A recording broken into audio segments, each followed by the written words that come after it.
बहरून जाऊ आनंदाने उभे आम्ही स्वागता, बहरून जाऊ आनंदाने उभे आम्ही स्वागता, चरण तुमचे लाभले इथे। राष्ट्रसंत तुकडोजी महाराज, वैराग्य मूर्ती संत श्रेष्ठ गाडगे महाराज।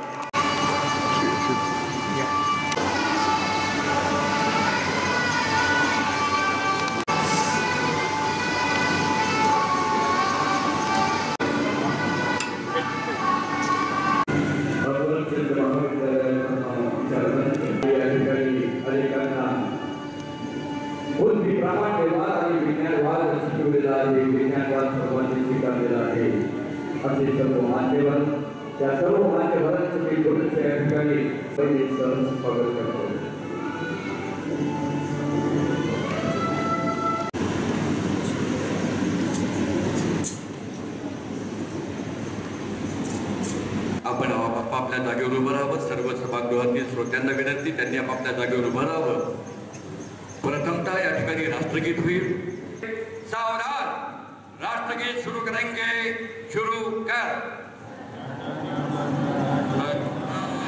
जय भारत भाग्य विधाता, पंजाब सिंध गुजरात मराठा द्राविड उत्कल बंग, विंध्य हिमाचल यमुना गंगा उच्छल जलधि तरंग, तव शुभ नामे जागे, तव शुभ आशीष मागे, गाहे तव जय गाथा, जन गण मंगलदायक, जय हे भारत भाग्य विधाता, जय हे, जय हे, जय हे, जय जय जय जय हे। त्यानंतर विद्यापीठ जय।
यांच्या संयुक्त विद्यमाने आज आद्य प्रचारक विश्व शामराव दादा मुकद्दम जन्मशताब्दी महोत्सव स्मृती ग्रामगीता व्याख्यानमालेचं आयोजन केलेलं आहे।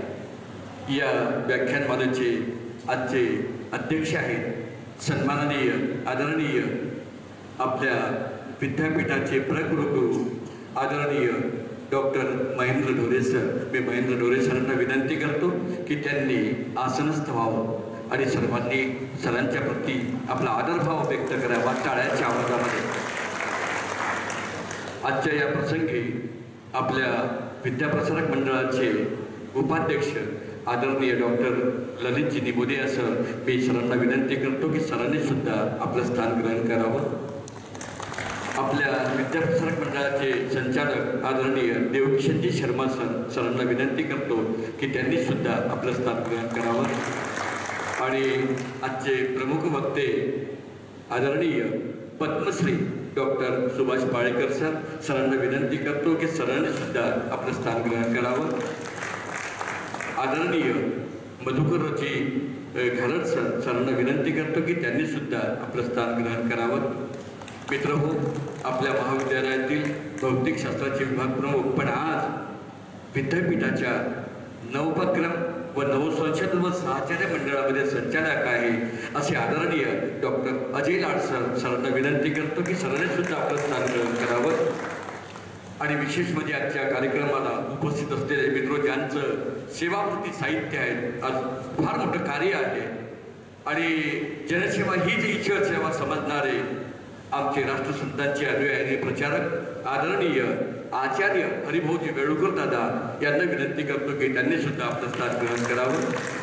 आपल्या अमरावती विद्यापीठाचे माहिती व जनसंपर्क अधिकारी आदरणीय डॉक्टर विलास नांदुरकर सर, सरांना विनंती करतो की सरांनी सुद्धा आपलं स्थान ग्रहण करावं. आणि आपल्या महाविद्यालयाचे प्राचार्य आदरणीय डॉक्टर राममनोहर मिश्रा सरांना विनंती करतो की त्यांनी सुद्धा आपलं स्थान ग्रहण करावं. या ठिकाणी मित्र हो, आपल्या इथूनच नाही, यवतमाळमधून नाही तर बाहेर गावाहून सुद्धा अनेक प्रतिष्ठित आणि गुरुदेवांचे उपासक या ठिकाणी आले आहेत. मी त्यांचं सुद्धा या ठिकाणी प्रथमतः महाविद्यालयाच्या वतीने आणि संत गाडगेबाबा अमरावती विद्यापीठाच्या वतीने स्वागत करतो. आपल्या महाविद्यालयातील सर्व प्राध्यापक बंधू भगिनी, तद्वातच महाविद्यालयातील माझे सर्व कर्मचारी बंधू भगिनी, महाविद्यालयातील माझे सर्व विद्यार्थी विद्यार्थिनी आणि सर्व या शिबिराला आलेले सर्व छात्रसेनेचे विद्यार्थी, या सर्वांचं आणि सर्वच घटकांचे मी या ठिकाणी पुनश्च संत गाडगेबाबा अमरावतीपीठ आणि अमरचंद महाविद्यालयाच्या वतीने स्वागत करतो. स्वागतम स्वागतम सुस्वागतम. आणि खरं म्हणावं वाटते असं, आपली पडता इथे आनंद आम्हा जाहरा, पाऊले आपली पडता इथे आनंद आम्हा जाहरा, विरान रूपी गुल मोहर, विरान रूपी गुल मोहर, जणू फुलांनी भरून आला, जणू फुलांनी भरून आला. धन्यवाद पुनश्च सर्वांचे. मित्र हो, भारतीय संस्कृती ही अतिथी देवो भव अशी आपल्याला सांगते आहे. कोणी आपल्या घरी पाहून महाविद्यालयामध्ये आपल्या विद्यापीठाचे कुलगुरू आदरणीय डॉक्टर महेंद्र ढोरे सर यांचं स्वागत आणि सन्मान करण्यासाठी मी आमच्या विद्या प्रसारक मंडळाचे उपाध्यक्ष डॉक्टर ललित कुमारजी निमोदया यांना विनंती करतो की सरांचं आपण पुष्पगुच्छ देऊन स्वागत करावं आणि मानाचं वस्त्र ज्याला म्हणतो आपण, ते मानाची शाल पांघरून आपण सरांचा सन्मान करावा.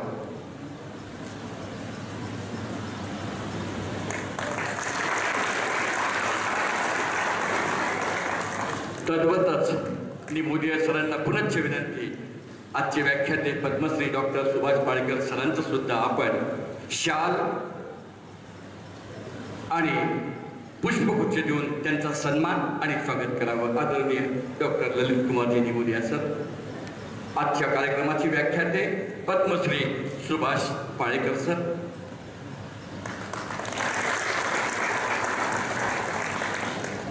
तद्वतच या कार्यक्रमाला उपस्थित असलेले आदरणीय डॉक्टर लाड सर यांचं स्वागत करण्याकरिता मी या ठिकाणी आमंत्रित करतो. पुष्पगुच्छ देऊन सरांचं स्वागत करावं. देवकिशनजी शर्मा आमचे विद्याप्रसारक मंडळाचे संचालक, डॉक्टर अजय लाड सरांचे या ठिकाणी शाल मानाचं वस्त्र म्हणून आपल्याकडे पांघरल्या जाते. ही शाल देऊन सन्मान आणि पुष्पगुच्छ देऊन त्यांचा सत्कार होतो आहे. तद्वतच या ठिकाणी आलेले आदरणीय मधुकररावजी आमच्या विद्याप्रसारक मंडळाचे उपाध्यक्ष आदरणीय डॉक्टर ललितजी निमोदिया सर यांचं स्वागत करण्यासाठी मी या ठिकाणी आदरणीय संचालक देवकिशनजी शर्मा सर यांचं स्वागत करण्यासाठी मी आमंत्रित करतो. या ठिकाणी आमचे मराठी विभागाचे विभाग प्रमुख डॉक्टर किशोर कुटले सरांनी पुष्पगुच्छ देऊन सरांचं स्वागत करावं. आचार्य हरिभाऊजी वेळुकर दादा यांचं स्वागत करण्यासाठी मी आमंत्रित करतो. या ठिकाणी शिक्षकेतर कर्मचाऱ्यांतर्फे संत गाडगेबाबा अमरावती विद्यापीठाचे जनसंपर्क व माहिती अधिकारी, महाविद्यालयाचे प्राचार्य आदरणीय डॉक्टर राममनोहर मिश्रा सरांचं स्वागत करण्यासाठी या ठिकाणी मी आपले विचार व्यक्त करण्यासाठी मी आमंत्रित करतो आपल्या विद्याप्रसारक मंडळाचे उपाध्यक्ष आदरणीय doctor Lalitji Nimodiya sir. Lalitji Nimodiya. Heartiest welcome to our honorable Pro VC, Dr. Mahendra Dhore sir. Also, we are truly blessed that we'll be enlightened by Dr.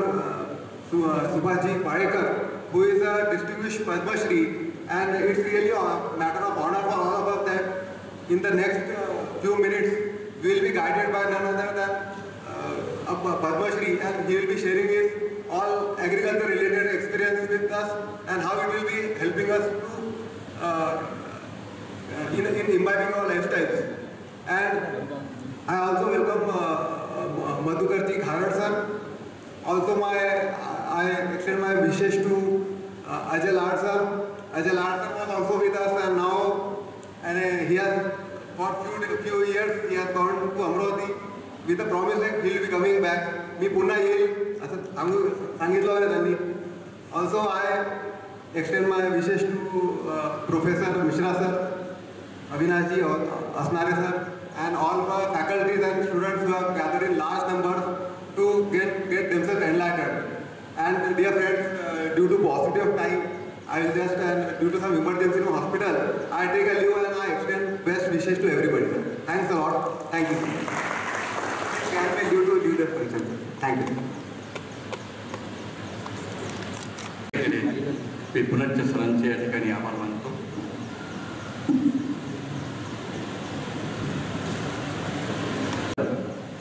यांच्याच नावावर आपण ही व्याख्यानमाला का केली हा संदर्भ आपल्या समोर घेऊन येत आहे माहिती व जनसंपर्क अधिकारी डॉक्टर विलास नांदुरकर सर.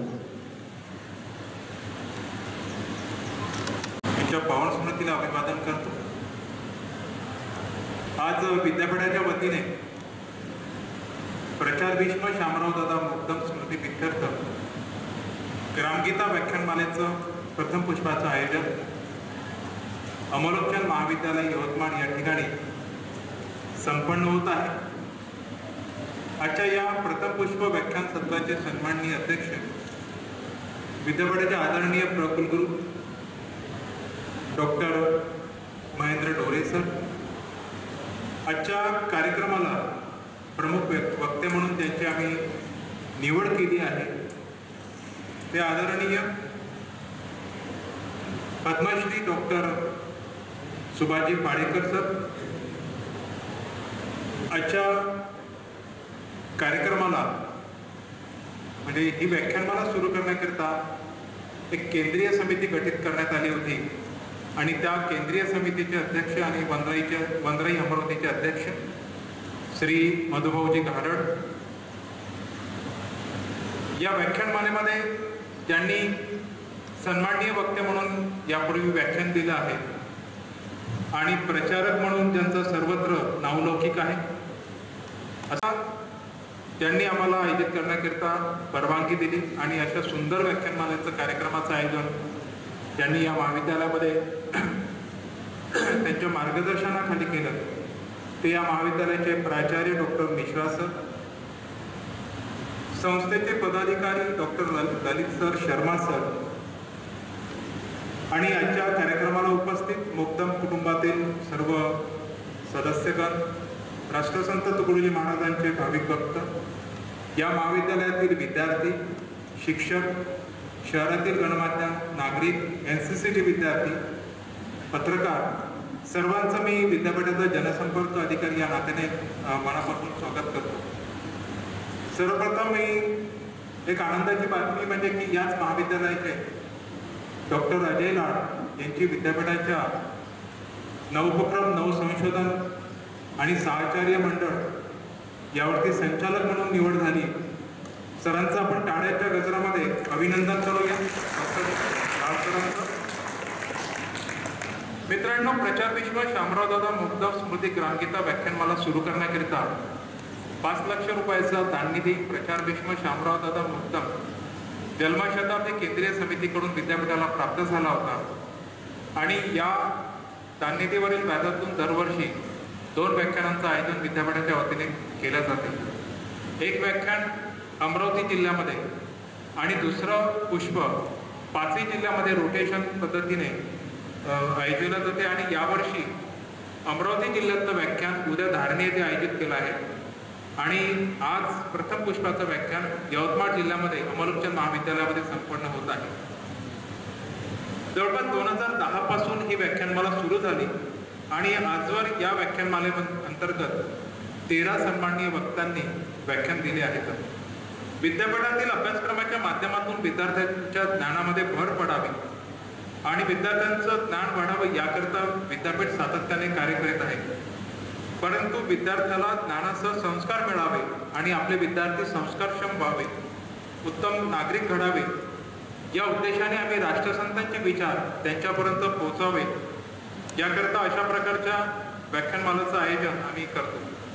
राष्ट्रसंतांनी ग्रामगीतेमध्ये समाज विकासाचे विविध पैलू दिले आहेत आणि त्याचा अभ्यास व्हावा आणि या उद्देशाने आजवर अनेक सन्माननीय वक्त्यांना आम्ही आमंत्रित करून त्यांचे विचार, राष्ट्रसंतांचे विचार आम्ही त्यांच्यापर्यंत पोहोचवण्याचा सातत्याने प्रयत्न करतो. राष्ट्रसंतांना अभिप्रेत ग्रामकृतीतील शेती आणि समृद्धी हा महत्त्वपूर्ण विषय यावर्षी आम्ही आजच्या व्याख्यानमालेकरता ठेवलेला आहे. आपल्याला माहीतच आहे की शेतीविषय आज हा खूप महत्त्वाचा झालेला आहे. आपल्या मोठ्या प्रमाणावरती आत्महत्या होत आहे. 1-2 दिवसापूर्वी माननीय पंतप्रधान साहेबांनी एक स्टेटमेंट केलं होतं की प्रत्येक मनुष्य वर्षभरामध्ये 2.5 किलो युरिया आपल्या पोटामध्ये खातो. तर हे असं का होते याकरता मी आमचे माजी व्यवस्थापन परिषद सदस्य डॉक्टर विवेक देशमुख सरांचं सुद्धा या ठिकाणी स्वागत करतो. मनुष्याला सुदृढ होण्याकरता सुदृढ चांगला भाजीपाला आणि चांगलं अन्नधान्य मिळावं अशी अपेक्षा आज आहे. परंतु रासायनिक खतामुळे आपल्या शेतीचं प्रचंड मोठ्या प्रमाणावरती नुकसान होत आहे आणि नुकसानच होत नाही तर त्यातून अनेक आजार आपल्याला जडत आहे. मी मागे अयोध्येला गेलो होतो आणि त्या ठिकाणी ऑटोमध्ये बसल्यानंतर माझ्यासोबत एक पंजाबचे शेतकरी बसले होते. मी त्यांना सहजच विचारलं की पंजाबमध्ये गहू मोठ्या प्रमाणावरती पिकतो. तर त्यांनी मला एक गोष्ट सांगितली आणि मला म्हणजे त्याचा आश्चर्यच पडलं. त्यामुळे आमचे पंजाबमधले शेतकरी गहू पिकवतात, मोठ्या प्रमाणावरती रासायनिक खत टाकतात, पण तो शेतकरी स्वतःच्या शेतात पिकलेला गहू खात नाही, तो MP चा गहू खातो. म्हटलं असं का? तो कॅन्सर युक्त गहू असतो आणि तो सरकारला विकतो आणि सरकार मोठ्या प्रमाणावरती कंट्रोलच्या माध्यमातून पूर्ण देशभर त्याचे वितरण करतो. पण आमच्या इथे मोठ्या प्रमाणावरती कॅन्सर झालेला आहे आणि म्हणूनच आपण आज जो विषय घेऊन आलो आहे ते आजचे सन्माननीय वक्ते पद्मश्री डॉक्टर सुभाष पाडेकर सर, की जे कृषी शास्त्रज्ञ आणि देशभर त्यांची सातत्याने दौरे सुरू असतात. देशभरातील शेतकऱ्यांना ते मार्गदर्शन करतात आणि त्यांनी doctor Subhash Padekar zero budget शेती ची संकल्पना सर्वदूर पोहोचवली आहे. ते शेतकऱ्यांना प्रशिक्षण देतात की झिरो बजेट शेती कशी करायची आणि कमी खर्चात आपल्याला चांगलं अन्नधान्य, चांगला भाजीपाला कसा आपल्याला जनतेला देता येईल यासाठी सातत्याने ते मार्गदर्शन करीत असतात आणि त्यांच्या कार्याचा सन्मान म्हणून भारत सरकारने त्यांना पद्मश्री हा पुरस्कार देऊन त्यांचा सन्मान केला आहे. त्यांच्याकरता सुद्धा एकदा आपण टाळ्या वाजवून त्यांचं या ठिकाणी अभिनंदन करूया. राष्ट्रसंतांना अभिप्रेत ग्रामगीतेतील शेती आणि समृद्धी आणि एक पानाचं लिहून सन्माननीय प्राचार्यांना ते द्यावं. आम्ही त्यातून चांगले जे लेख येतील त्याचा आम्ही नक्कीच त्याच्यावरती विचारमंथन करू. आज सन्माननीय प्रकुलगुरू डॉक्टर महेंद्रजी ढोरे सर आजच्या कार्यक्रमाला सन्माननीय अध्यक्ष म्हणून उपस्थित झाले आहेत. अतिशय शांत, संयमी, अभ्यासू अशी त्यांची ख्याती आहे. नागपूर ते ज्या महाविद्यालयाचे प्राचार्य होते ते महाविद्यालय विदर्भामध्ये नावलौकिक असं होतं आणि आता ते त्या महाविद्यालयातून विद्यापीठामध्ये आले आणि त्यांच्या मार्गदर्शनाखाली, त्यांच्या नेतृत्वामध्ये आमचं विद्यापीठ सातत्याने प्रगती करीत आहे. नवीन शैक्षणिक धोरण विद्यापीठाने लागू केलं आहे आणि त्याची प्रगती आणि एकूणच तो विकास त्या अनुषंगाने सरांवरती फार मोठी जबाबदारी आणि सर सातत्याने त्यासाठी काम करीत आहे. सरांचा सुद्धा आपण प्रकुलगुरू म्हणून सरांची निवड झाल्याबद्दल सरांचं टाळ्या वाजवून त्यांचं अभिनंदन करूया. मित्रांनो, ही व्याख्यानमाला आयोजित करण्याकरता सन्माननीय कुलगुरू डॉक्टर मिलिंद बाराते सरांच्या अध्यक्षतेखाली एक कमिटी गठीत झाली होती आणि त्या समितीने यावर्षी पद्मश्री डॉक्टर सुभाष पाडेकर सरांची सन्माननीय वक्ते म्हणून निवड केली.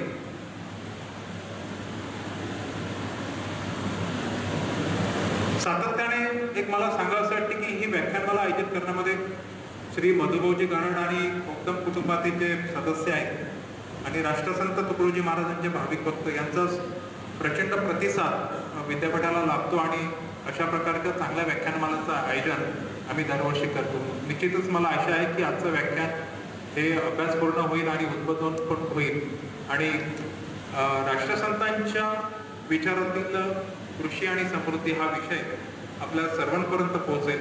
मी पुन्हा एकदा सर्वांचं मनापासून स्वागत करतो विद्यापीठाच्या वतीने आणि थांबतो. धन्यवाद.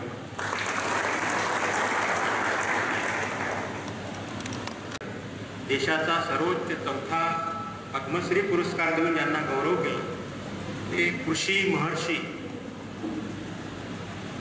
डॉक्टर सुभाष पाळेकरजी आणि या कार्यक्रमाला या महाविद्यालयाचे उपस्थित असलेले प्राचार्य, या संस्थेचे पदाधिकारी, महाविद्यालयाचे प्राध्यापक अजय लाड आणि सर्व विद्यार्थी मित्रांनो, स्वातंत्र्य पूर्व काळात स्वातंत्र्य मिळाल्यानंतर आपण जन्माला आलेलो आहोत, परंतु स्वातंत्र्यासाठी ज्यांनी लढा दिला त्या राष्ट्रसंत तुकडोजी महाराजांना सगळे ओळखतात, परंतु स्वातंत्र्य संग्राम सैनिक म्हणून ओळखत नाही. स्वातंत्र्यासाठी जी चळवळ उभी केली महाराज तुकडोजी महाराज हे जेव्हा विदर्भासह महाराष्ट्रामध्ये संत म्हणून स्वातंत्र्याची चळवळ राबवत होते, त्यावेळेला त्यांचे सेनापती म्हणून, त्यांचे सरसेनापती म्हणून शामरावदादा मुकद्दम हे काम करत. शामरावदादा मुकद्दम यांच्या स्मृतीप्रित्यर्थाचा हा कार्यक्रम विद्यापीठ राबवतो आहे. शामरावदादा मुकद्दम हे महाराजांपेक्षा 2 वर्षांनी मोठे होते. शामरावदादांचा जन्म 1907 आणि राष्ट्रसंत तुकडोजी महाराजांचा जन्म 1909चा. जे 2 वर्षांनी शामरावदादा मोठे होते त्यावेळेला शामरावदादा मुकद्दम हे सायन्स ग्रॅज्युएट होते आणि तुकडोजी महाराज 2 वर्ग शिकलेले होते. परंतु शामरावदादा तुकडोजी महाराजांसोबत का लागले याचा एक थोडा संदर्भ आहे. म्हणजे आज आपल्याकडे शिकलेली व्यक्ती आणि साधू संतांच्या कुठे मंदिरात गेली की असा एक वेगळा हा निर्माण होतो. तेव्हा शामरावदादा मुकद्दम हे शिकत असताना त्यांचं शिक्षण आष्टीला, वर्धेला, नागपूरला आणि MP मध्ये उज्जैनला शिकत असताना उज्जैनला क्षिप्रा नदी आहे, त्या क्षिप्रा नदीच्या पात्रावरी तीरावर बसून पाहत आहेत. त्यामध्ये देखील हा विद्यार्थी त्यामध्ये होता आणि विद्यार्थ्यांच्या मनावर परिणाम लवकर होतो. त्यांना असं वाटलं की कोणीतरी महान व्यक्ती आहे. त्यांना दुसऱ्या दिवशी सकाळी जे जिथे मुक्कामाला होते त्या ठिकाणी जाऊन ते त्यांना भेटले, नमस्कार केला आणि स्वामी अचलराम त्यांनी विचारलं, बोलो बेटा कैसे आहे? शामरावदादा म्हणाले, मैं आपका शिष्य बनना था. तर थोडा वेळ त्यांनी विचार केला आणि त्यांना शामरावदादांना अचलरामजी म्हणाले की तुमको गुरु जरूर मिलेगा, अवश्य मिलेगा, लेकिन मैं तुम्हारा गुरु नहीं हो सकता, मैं तुम्हारा गुरु नहीं हो सकता और तुम मेरे शिष्य नहीं हो सकते, तुमको गुरु जरूर मिलेगा। तो बोले मैं पहचानूंगा कैसा भी? बोले मैं जो 4 सवाल आपको देता हूँ वो सवाल के जवाब जो कोई देगा वो समझ जाना तुम्हारा गुरु। त्यांनी 4 प्रश्न सांगितले आणि इतर कोणीही त्या प्रश्नाची उत्तरं सांगू शकेल और कोई भी बताया सका जिसकी जो उत्तर है वो कोई भी बताएगा, लेकिन मैं जो बोल रहा हूँ, मैं जो दिया हूँ लिख के आप, वही उत्तर जो कोई देगा वो तुम्हारा गुरु समझ जाए। त्यांनी नमस्कार केला आणि निघून गेले। आणि त्यानंतर स्वातंत्र्याच्या चळवळीमध्ये तरुणांना एक आकर्षण वाटणारी क्रांतिकारी चळवळ देखील होती। त्या चळवळीमध्ये शामरावदादा सामील झाले, हे विसरून गेले आणि त्या चळवळीमध्ये सामील होण्याकरता गेले आणि त्या ठिकाणी त्यांनी प्रशिक्षण घेतलं, शस्त्र चालवण्यापासून सगळं प्रशिक्षण घेतलं। परंतु त्यावेळेला त्यांना त्यांच्या पायाला फोड झाला, 8 फुटाचा फोड झाला आणि त्यामुळे त्यांना घरी वापस यावं लागलं। घरी वापस आल्यानंतर जेव्हा अंथरुणावर खिळले होते तेव्हा अंथरुणावर खिळल्यानंतर त्यांना आठवलं की मग आपल्याला कुणीतरी गुरु एक भेटले होते आणि त्यांचा आपण शोध घेतला नाही आणि मग तो शोध घेण्यासाठी त्यांना जेव्हा बरं वाटलं तेव्हा ते शोधासाठी लागले आणि शोधता शोध घेण्यासाठी सुरू केल्यानंतर एक दिवस त्यांच्याच गावाला, आष्टी हे गाव, चिमूर आष्टी हे तुम्हाला माहीत असेल, आष्टी या गावाला, तिथल्या गावाच्या सभोवताल जंगल आहे।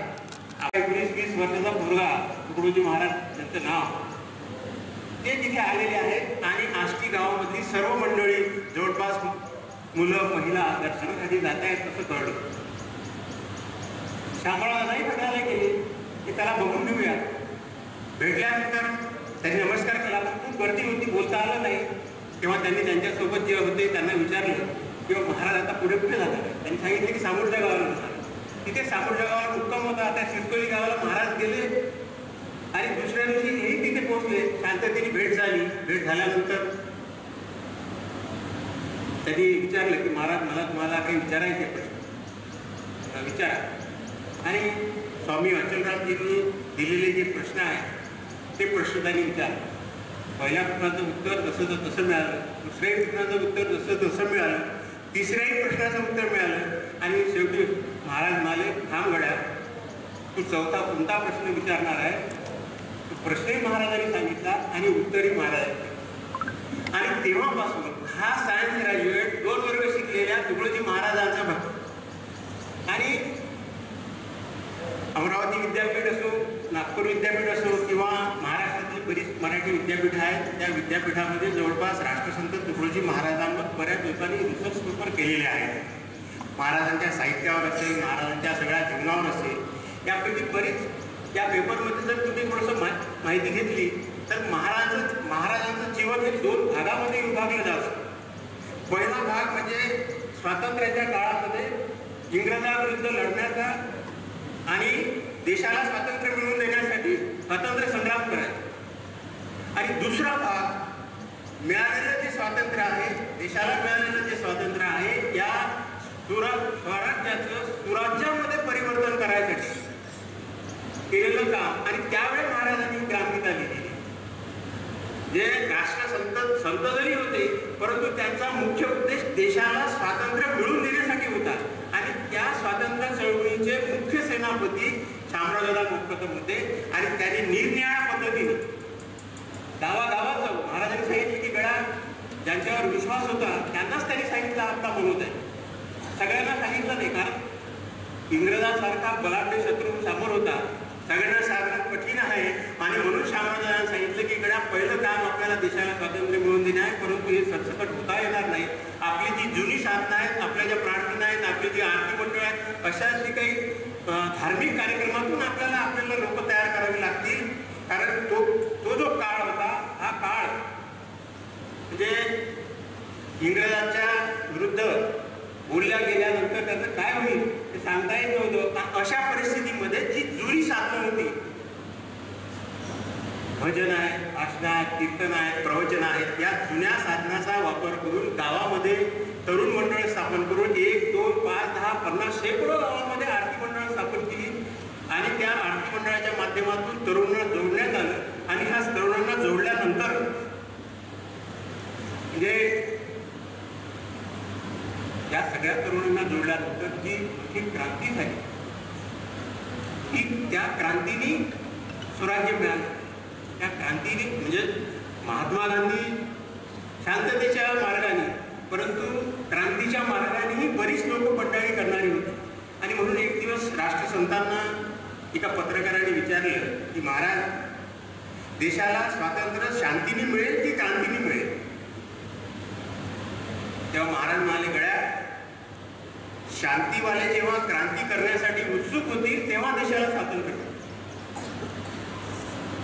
आणि महात्मा गांधी शांततेचे पुजारी होते. एकदा तुकडोजी महाराजांचा प्रभाव ऐकल्यानंतर महाराजांना 6 महिन्याची शिक्षा देखील झाली.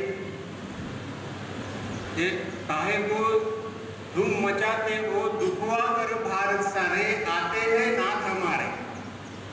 काहे को धूम मचाते हो दुखवा कर भारत सारे, आते हैं नाथ हमारे. झाड़ जड़ूंगे शस्त्र बनेगी, भक्त बनेगी सेना, नाम लगेगी किनारे, पत्थर सारे बम बनेंगे. या भजनावर महाराजांना अटक करण्यात आली, जेलमध्ये ठेवण्यात आलं. आणि मग महाराजांचा प्रभाव पाहून महात्मा गांधींनी जेलच्या बाहेर आल्यानंतर महात्मा गांधींनी राष्ट्रसंतांना बोलावून पाठवलं. परंतु वर्धा जिल्ह्यामध्ये आणि नागपूर जिल्ह्यामध्ये त्यांना बंदी होती जाण्याची. तेव्हा त्यांनी शामराव दादांना महात्मा गांधीच्या भेटीला पाठवलं आणि राष्ट्रसंतांनी सांगितलं की आपली जी प्रार्थना आहे, आपण ज्या प्रार्थनेच्या माध्यमातून आणि निर्णय उपक्रमाच्या माध्यमातून काम करतो आहोत, ती महात्मा गांधींना त्या आश्रमामध्ये आपण करावी. शामराव दादा महात्मा गांधींना भेटले. त्यांनी सांगितलं की आरती मंडळाची, गुरुदेव सेवा मंडळाची या पद्धतीची प्रार्थना आहे, आमच्या याच्यामध्ये एवढी शेकडो लोक याच्यामध्ये सहभागी होतात. तर महात्माजी म्हणाले की दादा, हमारे यहाँ जो होती है प्रार्थना वो आप देख लो आज, और राष्ट्रसंत की जो प्रार्थना होगी वो फिर कल से अपन करेंगे. आपको ये अच्छी लगती है या वो अच्छी? शामरावांनी त्या दिवशी ते प्रार्थनेला हजर होते. सगळ्यांना माहिती आहे महात्मा गांधीच्या किती प्रार्थना व्हायच्या. मग शामराव दादांनी त्यांना दुसऱ्या दिवशी सांगितलं की बाबा, हमारी जो प्रार्थना है, राष्ट्रसंत की जो प्रार्थना है, वो अपन तुम कभी भी आके करो, आप हमारे लोग लेके आओ, सब यहाँ करेंगे. तेव्हा एक 500-600 लोक गुरुदेव सेवा मंडळाची त्या तिथे आश्रमामध्ये गेली गांधींच्या आणि सामुदायिक प्रार्थना सुरू झाली. है प्रार्थना गुरुदेव से यह स्वर्ग सम संसार हो, है प्रार्थना गुरुदेव से यह स्वर्ग सम संसार हो, अति उच्चतम जीवन बने परमार्थमय व्यवहार हो, ना हम रहे अपने लिए, हमको सभी से गर्ज है, गुरुदेव यह आशीष दे जो सोचने का फर्ज है. याच्यावर महात्मा गांधींनी प्रार्थना झाल्यानंतर महात्मा गांधींनी सांगितलं, मान्य केलं की राष्ट्रसंत तुकडोजी महाराजांनी त्या दिवशी सकाळी मुक्काम नव्हता त्यांचा कोणाचा, ते सगळे निघून गेले की आले. पण जेव्हा राष्ट्रसंत तुकडोजी महाराज स्वतः महात्मा गांधीकडे 1 महिना होते, त्यावेळेला जेव्हा सकाळी ध्यान व्हायचं, ते सकाळी जे ध्यानाचा कार्यक्रम व्हायचा, ध्यानाची जी प्रार्थना व्हायची, त्या प्रार्थनेमध्ये हे गुरुदेव हम सबको सद्बुद्धि दे, सत्कर्तव्य करने की प्रवृत्ति दे, सच बोलने का अभ्यास दे, सच स्वरूप का ज्ञान दे. हे जगतव्यापी परमेश्वर अब हर मनुष्य मात्र से प्रेम का, सत्यता का, बंधुत्व भाव का आचरण करे. की ही जी सकाळचा ध्यान होतो, याच्यावर महात्मा गांधींनी सांगितलं की हमारे प्रार्थना से तुकडोजी महाराज की प्रार्थना. आणि मित्रहो, स्वातंत्र्यासाठीची चळवळ तुकडोजी महाराजांनी उभारली अगदी पंतप्रधानाच्या कार्यालयापासून, नेहरूजीपासून तर खेड्यामधल्या मजुरापर्यंत त्यांचे संबंध. त्यांनी जगामध्ये कुठेही नाही अशा साधू समाजाचं संघटन केलं. जे साधू देशामध्ये होते त्यांचं सगळ्यांचं संघटन करून राष्ट्रासाठी काय करता येईल त्यांना राष्ट्रकामासाठी लावलं. केवळ धारणात नाही परंतु राष्ट्रीय काम देखील. आणि म्हणून राष्ट्रपती तेव्हाची आप केवळ संत नाही आहे, आप राष्ट्रसंत आहे. आणि तुकडोजी महाराजांनी म्हणजे हा जो अलग जागवला. संत गाडगे महाराज समकालीन होते तुकडोजी महाराज. संत गाडगे महाराज तुकडोजी महाराजांना साष्टांग दंडवत घालायचे. ज्यांचं वय 160 वर्षाचं असे म्हणल्याचे स्वामी सीतारामदास स्वामी तुकडोजी महाराजांना मेरे राम म्हणायचे. म्हणजे ज्यांची ओळख होती, जे ओळखू शकतात त्यांनी महाराजांना ओळखलं. आणि स्वातंत्र्यानंतर त्या देशाला मिळालेलं स्वराज्य त्याचं स्वराज्यात परिवर्तन करण्यासाठी महाराजांनी ग्रामगीता लिहिली. त्या ग्रामगीतेमध्ये 41 अध्याय आहेत. आता सरांना भेट केली ग्रामगीता. 41 अध्याय आहेत, 8 पंचका आहेत, एका पंचकात 5 अध्याय आहेत आणि सर्व विषय त्यामध्ये आहेत ग्रामगीतेमध्ये. म्हणजे आपलं भाग्य काय देव आहे, काय धर्म आहे, काय पंथ आहेत, काय पक्ष आहेत, दैव म्हणजे काय, ह्या सगळ्या बाबीचा उलगडा कोणताही विषय तुमच्याकडे असू द्या ग्रामगीतेमध्ये तुम्हाला मिळेल.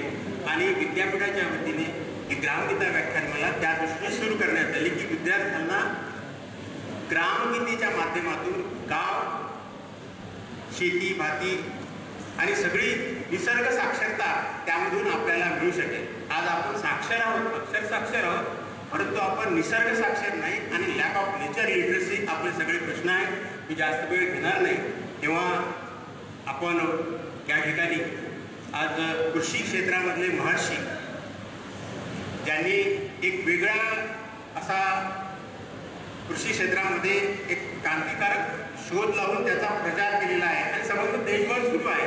आम्ही त्यांच्या झिरो बजेट शेतीच्या माध्यमातून आणि वनवेच्या माध्यमातून बरेच ठिकाणी त्यांचे कार्यक्रम शेतकऱ्यांसाठी आम्ही घेतलेले आहेत. खूप दिवसापासून काम करतायत. अगदी देशामधल्या सर्व राज्यात त्यांचे कार्यक्रम सुरू आहेत त्यांच्या शेतीचे. आणि ती झिरो बजेट शेती, अगोदर त्याला झिरो बजेट शेती नाव होतं, परंतु आता त्या शेतीला त्यांनी सुभाष पाळेकर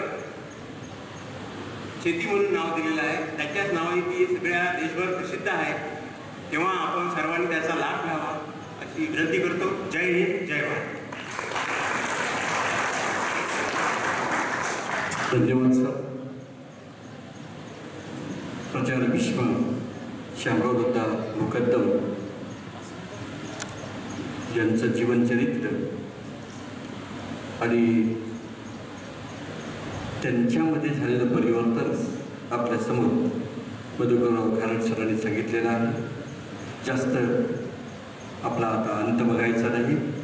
ज्यांच्या व्याख्यानासाठी आपण सगळे आतुर झालेले आहात असे पद्मश्री डॉक्टर सुभाष पाळेकर सर यांचा व्याख्यानाचा विषय आहे राष्ट्रसंतांना अभिप्रेत ग्रामगीतेतील शेती आणि समृद्धी. मी जास्त वेळ न म्हणता माझ्या पारणारी न करता मी आदरणीय डॉक्टर सुभाष पाळेकर सरांना विनंती करतो की त्यांनी आपल्या पुष्पाला समर्पित करावं.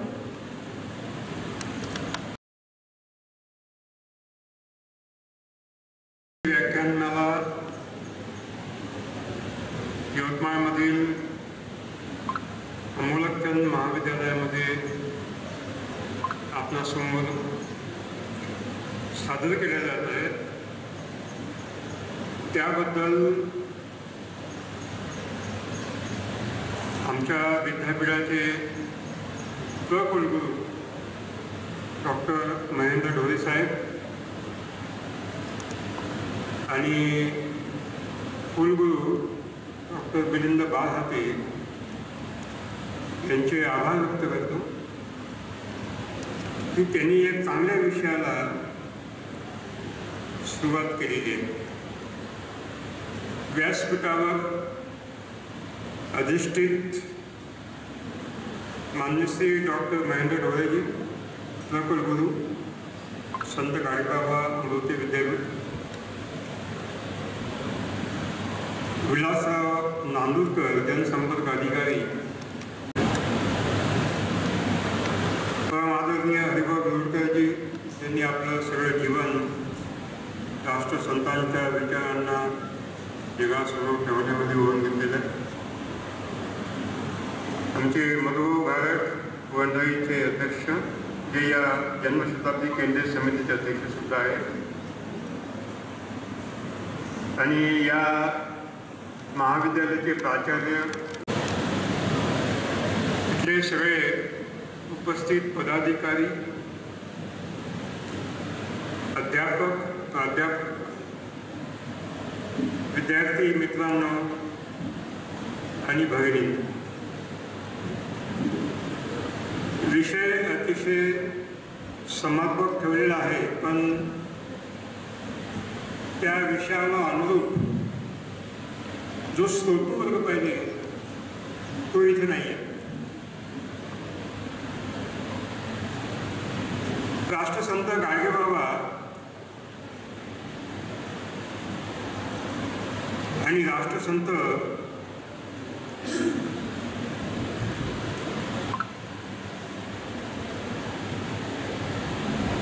तुकडोजी महाराज यांना कोणतीही पदवी नव्हती. गाडगेबाबा निरक्षर होते आणि तुकडोजी महाराज फक्त 4था वर्ग पास होते. तरीही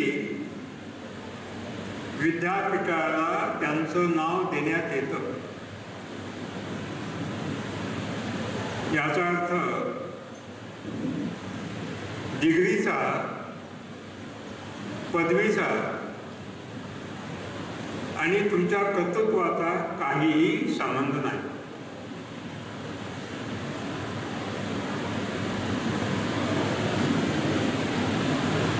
आज बांगलादेशमध्ये जे घडलं तुमच्या समोर आहे, तुम्ही वृत्तपत्रामध्ये वाचलेलं आहे, प्रसार माध्यमातून ऐकलेलं आहे. दक्षिण पूर्व एशियामधील सगळ्यात सामर्थ्यवान प्रधानमंत्री बांगलादेशचे गुपचूप पळून जात आहेत. सुप्रीम कोर्टाच्या न्यायाधीशांना राजीनामा द्यावा लागत आहे आणि हे सगळं बेरोजगार विद्यार्थ्यांचं आंदोलन, लोकांचं आंदोलन करून घडवून आणत आहे. ही फक्त सुरुवात आहे. जे बांगलादेशमध्ये घडलं ते भारतात घडणार नाही अशा स्वप्नात तुम्ही राहू नका.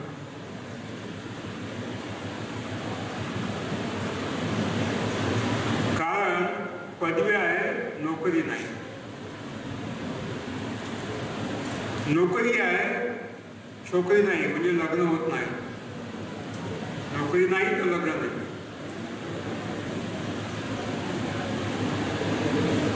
आणि मग आपला परिवार कसा चालवावा? घरची शेती आहे पण तोट्यामध्ये आहे, आत्महत्या नक्कीच करावी लागणार. शेती करायला कोणी धरत नाही. पदवी आहे, नोकरी नाही. आणि नोकरी नाही म्हणून समाजामध्ये सन्मान नाही. पोटामध्ये भुकेची आग,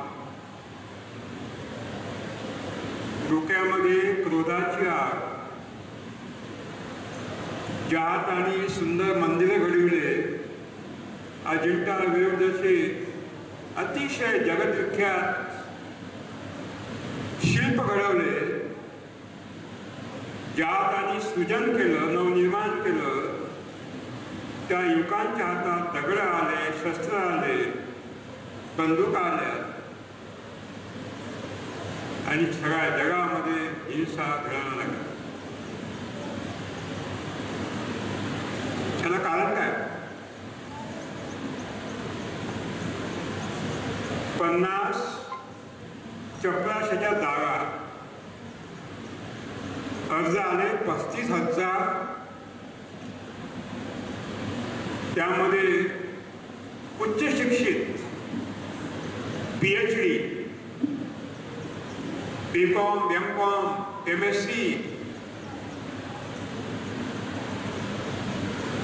आणि किंबहुना अतिउच्च शिक्षित. फक्त 7वा वर्ग ज्या चप्पलच्या नोकरीला पाहिजे ते 35,000 अर्ज येतात. MBA सारखे तरुण चपला शिवायला बघतात. त्याचं कारण काय?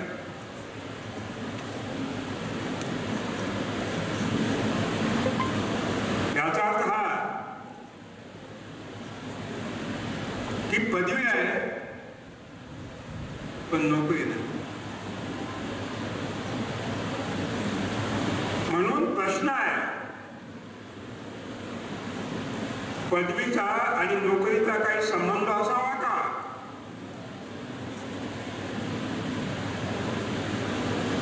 एक उदाहरण देतो. एका गावाचे 2 तरुण कट्टर मित्र, एक जमीनदाराचा मुलगा आणि एक त्या जमीनदाराकडे नोकरी करणाऱ्या मजुराचा मुलगा. जमीनदाराचा मुलगा हा इंजिनियर झाला, सिव्हिल इंजिनियर. आणि हा जो मजुराचा मुलगा, त्याचा मित्र, पैसे नव्हते शिकायला, 4थी पास झाला आणि गावामध्ये जो वीट जोडतो मिस्त्री, त्याच्या हाताखाली काम करायला लागला. आज ते दोघंही पुण्याला नोकरीवर आहेत. एका बिल्डरकडे इंजिनियर झालेला मुलगा 10,000 रुपये कमावतोय आणि 4थी पास झालेला 30,000 रुपये महिना कमावतो. डिग्री नाही आहे याच्याकडे, डिग्री आहे, ते डिग्री नाही. म्हणजे डिग्रीचा आणि आपल्या जीवन जगवण्यासाठी जे कौशल्य पाहिजे त्याचा काहीही संबंध नाही. पण डिग्री चालू द्यावी का? प्रश्न आहे. हे आव्हान आहे शैक्षणिक क्षेत्रामध्ये. राष्ट्रसंत तुकडोजी महाराज ज्यांनी ग्रामगीता लिहिली, ग्रामगीतेमध्ये आदर्श गाव कसं असावं, आदर्श गावाची आर्थिक रचना कशी असावी आणि ग्राम सुधार कशा पद्धतीने करावे याचे काही दिशा निर्देश दिलेले आहेत.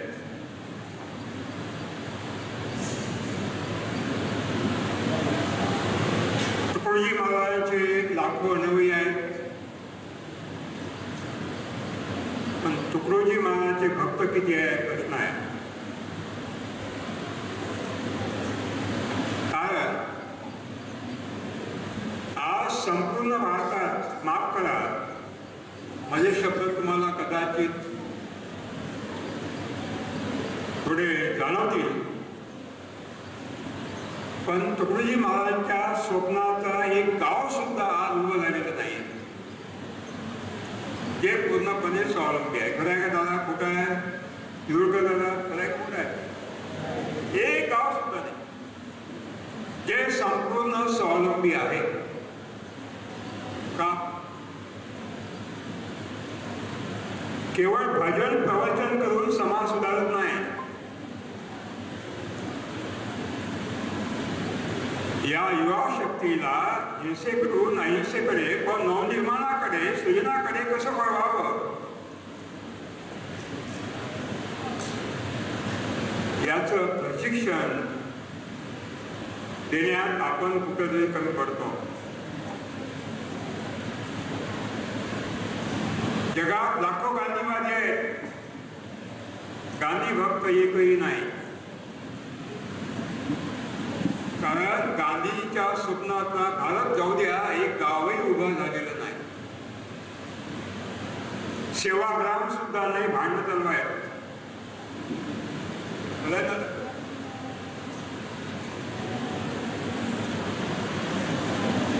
याचा अर्थ मला असं वाटतं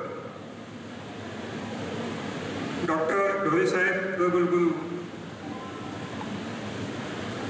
की सिलेबस बदललं पाहिजे. हे सिलेबस पुष्कामी आहे.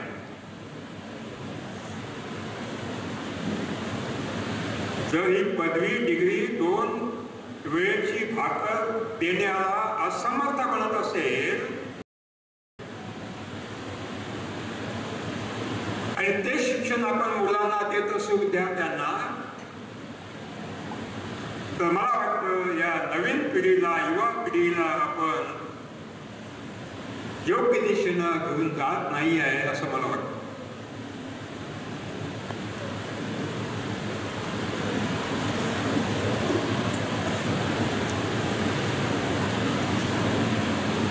साथियों, आणि म्हणून विद्यार्थ्यांसमोर विकल्प काय, पर्याय काय? ही युवा शक्ती आहे. ही युवा शक्ती राष्ट्र घडवण्यामध्ये मुख्य भूमिका यांची राहते. त्या युवा शक्तीजवळ कार्यक्रम कोणता आहे? पक्षाचे झेंडे घेऊन वागवणे हा एक कार्यक्रम,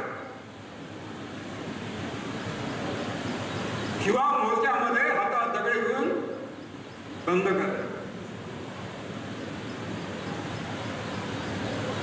तेच घडत आहे.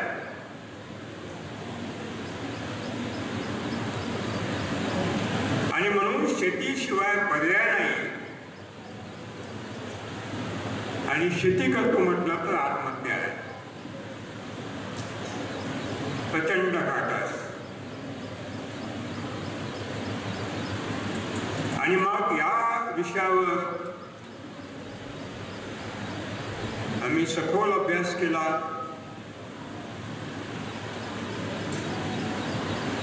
दिल्लीला नीती आयोग जे भारत सरकारची नीती बनवते, त्या नीती आयोगाने यावर खूप काही अभ्यास केला. आणि जेव्हा नीती आयोगाला वाटलं की विद्यार्थ्यांना, युवकांना जर आपण 2 वेळेचं भाकर देण्याला समर्थ करण्यासाठी काहीतरी कार्यक्रम द्यायला पाहिजे, तो फक्त शेतीमध्येच असू शकतो, उद्योगामध्ये नाही. आता एक कालच एक अहवाल आला वर्ल्ड ट्रेड ऑर्गनायझेशनचा, WTO,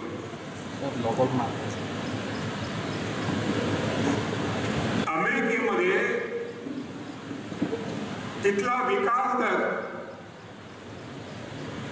घटतो आहे, रोजगार बुडत आहे, बेरोजगारी वाढत आहे.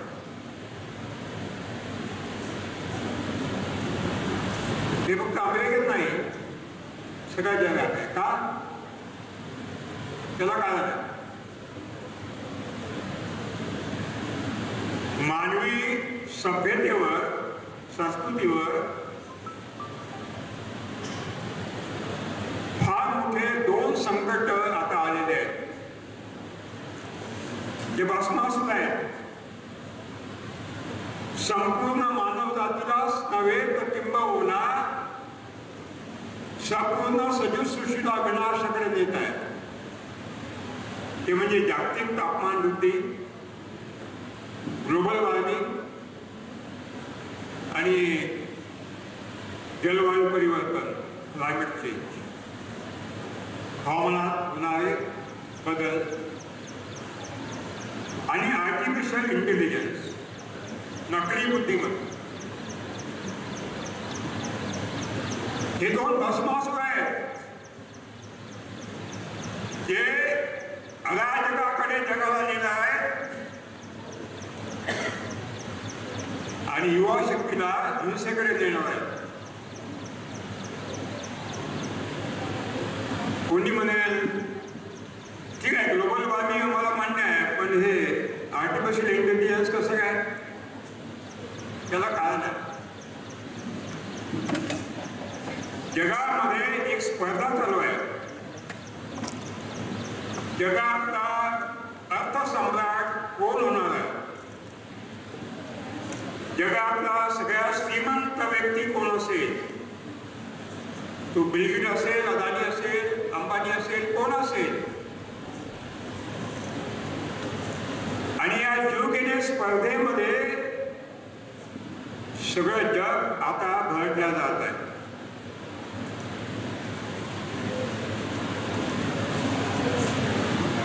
कोण सगळ्यात जास्त श्रीमंत असावा त्याचा अर्थ हा की त्याने त्याच्या उद्योगात निर्माण केलेल्या हव्यात आणि त्या वस्तूचा उत्पादन खर्च हा कमीत कमी असावा, जेणेकरून नफा वाढेल आणि नफा वाढला संपत्तीचा ओघ त्या उद्योगाकडे जाईल, त्या व्यक्तीकडे जाईल. आणि कोरोना काळामध्ये याला बल मिळालं. कोरोना काळामध्ये उद्योग बंद झाले. कारण जे लोक होते, कामगार होते, ते काम सोडून निघून गेले, पळून गेले. याचा जागतिक स्तरावर फटका बसला आणि जगात एक नवीन विचार आला की आपल्या उद्योगामध्ये, शेतीमध्ये, शैक्षणिक क्षेत्रामध्ये किंवा शेती क्षेत्रामध्ये जर काम करणारे मजूर मिळत नाही, मिळाले तर अतिशय जास्त पगार मागतात, जेवढा पगार आहे तेवढं काम देत नाही आणि पळून जातात, मोर्चे काढतात, नारेबाजी करतात. मग या कामगारांना, मजुरांना काही पर्याय देता येईल का? त्यांच्याकडे एक पर्याय आला, ते म्हणजे स्वयंचलित मानव, रोबोट, यंत्रमानव.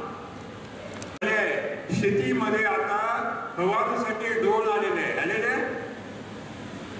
सुरुवात झालेली. आर्टिफिशियल इंटेलिजन्स, नकली बुद्धिमत्ता सगळ्याचं संचालन करणार वैश्विक पातळीवर एक नोडल एजन्सीच्या माध्यमातून. शेतीतले काम सगळे यंत्रमानव करणार, पेरणीपासून, वखरणीपासून, कापणीपासून, फवारणी सुद्धा तेच. कॉलेजमध्ये रोबोट शिकवणार, यंत्रमानव शिकवणार, व्यवस्थापन यंत्रमानव करणार, गाड्या यंत्रमानव चालवणार, ड्रायव्हर राहणार नाही, दवाखान्यातले सगळे कामं यंत्रमानव करणार, उद्योगातले सगळे कामं यंत्रमानव करणार, सगळे कामं यंत्रमानव करणार. आपण काय करणार? हे करोडो युवा शक्ती काय करणार? कारण हे यंत्रमानव पळून जात नाही काम सोडून, त्याला कोरोना होत नाही, त्याला पगार मागत नाही, पगार वाढ मागत नाही, नारेबाजी करत नाही, संघटन करत नाही, आंदोलन करत नाही. आणि याची सुरुवात झाली आहे. आता नाशिकची टीम आली होती आणि स्वीडनची टीम आली होती भेटायला. 1000 लोकांचं काम ज्या कारखान्यात होत होतं तिथे आता आर्टिफिशियल इंटेलिजन्सच्या माध्यमातून 4 लोक सांभाळतात. किती? 996 लोकांना काढून टाकतात.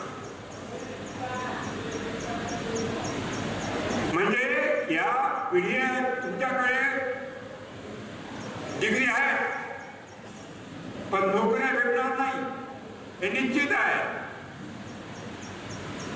नोकऱ्या करायला म्हणजे उच्चस्तरीय IT क्षेत्रामध्ये जे रोबोटचं संचालन करू शकतात त्यांना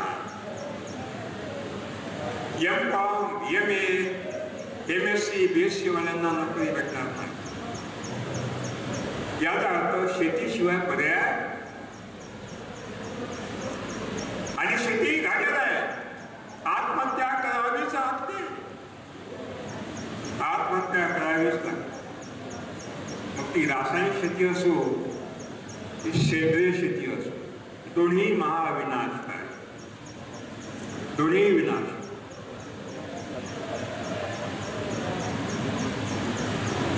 सगळ्यात जास्त आत्महत्या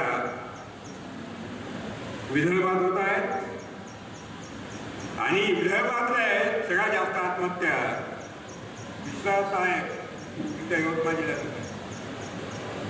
कुठे. मग सरकार काय करतं आत्महत्या रोखण्यासाठी? सरकार एकच नाव देतं, काही काळजी करू नका.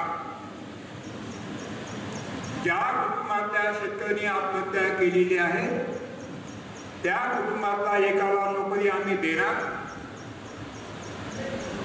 त्यांना 5-10 लाख रुपये सुद्धा देणार, मुलीचं लग्न सुद्धा आम्हीच करून देणार, सगळी आम्ही मदत करणार. फक्त आमची एकच अट आहे, त्याने आत्महत्या केली पाहिजे. आत्महत्या केल्यानंतर देणार, आधी देणार. आत्महत्या कशा थांबणार? अनंत साहेब हे रिपोर्ट देणारे विद्वान त्याच्यातले, ज्याला आम्ही नाव ठेवलेलं आहे बौद्धिक आतंकवादी. त्याचा अर्थ जेव्हा हा शेतकऱ्याचा तरुण मुलगा बापाला म्हणतो एकटा की मी तुमचे हाल बघतोय, तुम्ही कर्जाच्या पहाडामध्ये दबलेला, इथे आत्महत्याशिवाय पर्याय नाही, मी शहरात जाऊन कपश्यात होईल, हॉटेलमध्ये हमाली करेल, पण शेती करणार. कारण शेतीला प्रतिष्ठा नाही. त्याला माहित आहे कोणताही शेतकरी आपली पोरगी शेतकऱ्याच्या मुलाला लग्नाला देत नाही. का देणार? त्यांना आत्महत्या केली जाते विधवावर, त्याला माहित नाही काय? एक चक्रव्यूह तयार झालेला आहे आणि उद्योगामध्ये स्वस्त मजूर मिळण्यासाठी शेती तोट्यात झालीच पाहिजे असं षडयंत्र वैश्विक पातळीवर तयार आहे. तुमच्या गावातला तरुण पाळलाच पाहिजे जेणेकरून त्यांना स्वस्त मजूर मिळेल उद्योगात. आणि म्हणून यावर साकळ्यांना विचार झाला. नीती आयोगानं ते उपाध्यक्ष राजीव कुमारजी त्यांनी मला फोन केला, आम्ही एक राष्ट्रीय मीटिंग लेने वाले हैं, आप आइए. आणि मग दिल्लीला मोठी राष्ट्रीय मीटिंग झाली. त्याच्यावर नीती आयोगाचे अध्यक्ष उपाध्यक्ष सगळे सल्लागार, सगळे उच्च अधिकारी, केंद्रीय कृषी मंत्री, नियोजन आयोगाचे सगळे पदाधिकारी, राज्यपाल आणि कृषी विद्यापीठाचे व्हाईस चान्सलर, ICARचे डायरेक्टर जनरल, प्रत्येक राज्याचे कृषी सचिव सगळ्यांना बोलवलं आणि माझं 3 तासाचं भाषण होतं. वर्ल्ड बँकेचे अध्यक्ष लोक आले, अधिकारी आले आणि जेव्हा त्यांना कळलं सगळ्यांना, त्यांनी एकच प्रश्न विचारला ICARचे डायरेक्टर जनरल डॉक्टर मोहपात्रांना, Indian council of agriculture research doctor Mohapatra director general, कि प्रधानमंत्री मोदी जी ने घोषणा की है कि हम किसानों की आय दोगुनी करेंगे, आम्ही शेतकऱ्याचं उत्पन्न दुप्पट करणार असं पंतप्रधानांनी घोषणा केलेली आहे. तर कृषी विद्यापीठाकडे काही टेक्नॉलॉजी आहे का? उन्होंने हाथ ऊपर कर दिए कि सर हमारे पास कोई टेक्नॉलॉजी नहीं. 2-2 लाख रुपये महिन्याचे पगार घेणारे हे कृषी विद्यापीठ शास्त्रज्ञ आज म्हणतात आमच्याकडे कोणतीच टेक्नॉलॉजी नाही. कशासाठी पांढरे पोचले जातात? काय? मग त्यांनी अभ्यास केला, एक कमिटी स्थापन केली. रासायनिक शेतीचा अभ्यास, सेंद्रिय शेतीचा अभ्यास, माझ्या शेतीचा अभ्यास, संपूर्ण भारतामध्ये आमचे मॉडेल बघितले आणि शेवटी मग एक नीती बनवून टाकली आणि नीती आयोगाने घोषणा केली की आम्ही पूर्ण भारतामध्ये सुभाष पालेकर पद्धतीची शेती आम्ही अंमलात आणणार आहोत. मोदीजीने स्वतः डिक्लेअर केलं आणि निर्मला सीतारामजी सीतारामन अर्थमंत्री आहेत त्यांनी बजेटमध्ये त्यासाठी प्रावधान ठेवलं आणि एक नीती बनली की आता जर युवा शक्तीला हिंसेपासून रोखायचं असेल, रोजगार वाढवण्यासाठी एक क्षेत्र आहे ते म्हणजे शेती क्षेत्र. उद्योग रोजगार वाढवणार नाही, कारण वस्तू विकत घेण्याची क्षमता असली तरी आता उपभोक्ता ग्राहक वस्तू विकत घ्यायला मागे पुढे पाहत आहे. कारण कोरोनामध्ये त्याला ते शिकवण्यात आलेलं आहे. पैसा वाचव, गमावू नको, कामी तुझा मुलगा नोकरी लागेल यश असं ते महामंदी आहे, जागतिक महामंदी. आणि मग आम्ही एक योजना दिली. ठीक आहे, या युवा शक्तीला आपण ग्रामीण क्षेत्रामध्ये उडवूया. सुभाष पालेकर पद्धतीनं एक जर त्यानं मॉडेल उभं केलं तर त्या एका एकरामध्ये त्याला पहिल्या वर्षी कमीत कमी 1.5 लाख रुपये, 2 वर्षानंतर 3 लाख रुपये आणि 6 वर्षानंतर 6 लाख रुपये नक्कीच मिळेल. एका एकर. पुण्या, मुंबई, अहमदाबाद आणि चेन्नईच्या आम्ही झोपडपट्ट्यांचा अभ्यास केला. काय दिसलं? आज ग्रामीण भागातला युवा तिथं पळतो आहे आणि 8,000 ते 12,000 रुपये पगार घेतो आहे. 18 तास काम करतो आहे. एका खोलीमध्ये 10 निवास करत आहेत. 100 लोकांना एक संडास, ते साक्षात नरक खोली आहे. आई वडील सोडून पळतो आहे, गाव सोडून पळतो. पण जेव्हा आमचे मॉडेल उभे झाले आणि कॉलेजमधल्या विद्यापीठाच्या विद्यार्थ्यांना आम्ही नेऊन दाखवले, बस येतात स्टडी कर, अभ्यास कर. आणि जेव्हा त्यांनी बघितलं की खरोखरच या शेतकऱ्यांना एका एकरामध्ये पालेकर फूड फॉरेस्टमध्ये 3 लाख रुपये मिळत आहेत. 25,000 रुपये महिना त्याला घरपोच मिळत आहेत. 6 वर्षानंतर त्याला 50,000 रुपये येणार आहेत. आणि चप्पलशाला पगार काय असतो? 50,000, 55,000. त्यातून असते. आणि आता युवा शक्तीला एक बळ मिळालं आहे की आपल्या गावातली शेती आपल्याला नोकरी नाही मिळाली तर करावी लागेल. पण प्रचलित पद्धतींना फाटा देऊन सुभाष पालेकर कृषी पद्धतीने जर आपण शेती केली तर आपल्याला नक्कीच भविष्य आपलं उज्ज्वल राहणार आहे. आणि मग त्या गावात येऊन आम्ही त्याला प्रशिक्षण देतो. म्हणजे 10 दिवसाचे शिबिर असतात. 10,000 20,000 शेतकरी असतात पूर्ण भारतातून आलेले. सकाळी 8:30 चालू होतं, रात्री 8:30 सतत चालू असतो. आणि मग आम्ही फील्ड व्हिजिटचा शिवाय कार्यक्रम राबवतो. ते प्रत्यक्ष जाऊन बघतात आणि करायला. ग्रामीण अर्थव्यवस्था आणि समृद्धी हा विषय राष्ट्रसंतांनी आपल्याजवळ ठेवलेला आहे.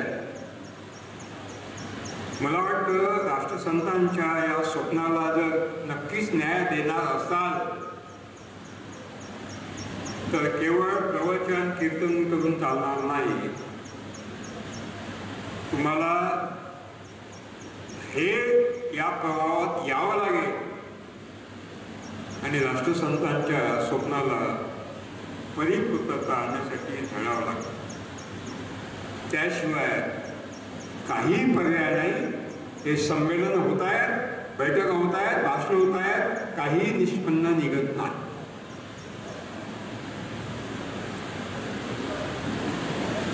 दुसऱ्या बाजूनं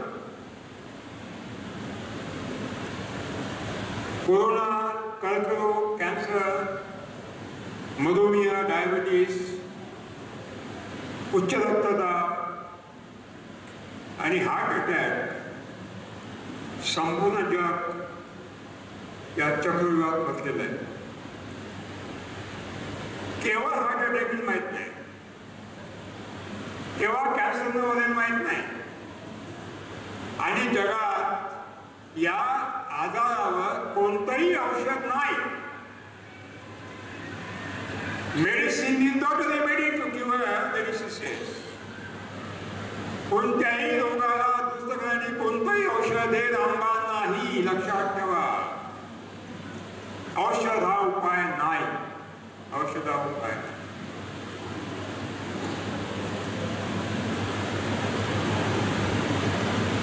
तसं असतं तर कॅन्सरनं लाखो लोक का मरत होते, डायबिटीसनं का मरत नाहीत.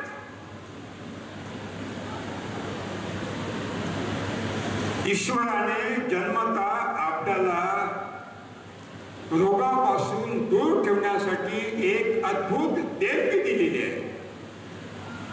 तिचं नाव आहे रोग प्रतिरोध शक्ती, इनेट इम्युनिटी. आपल्या शरीरामधली जर ही रोग प्रतिरोध शक्ती बलवान असेल, क्रियाशील असेल तर आपल्या शरीरामध्ये कोणताही रोग प्रवेश करू शकत नाही.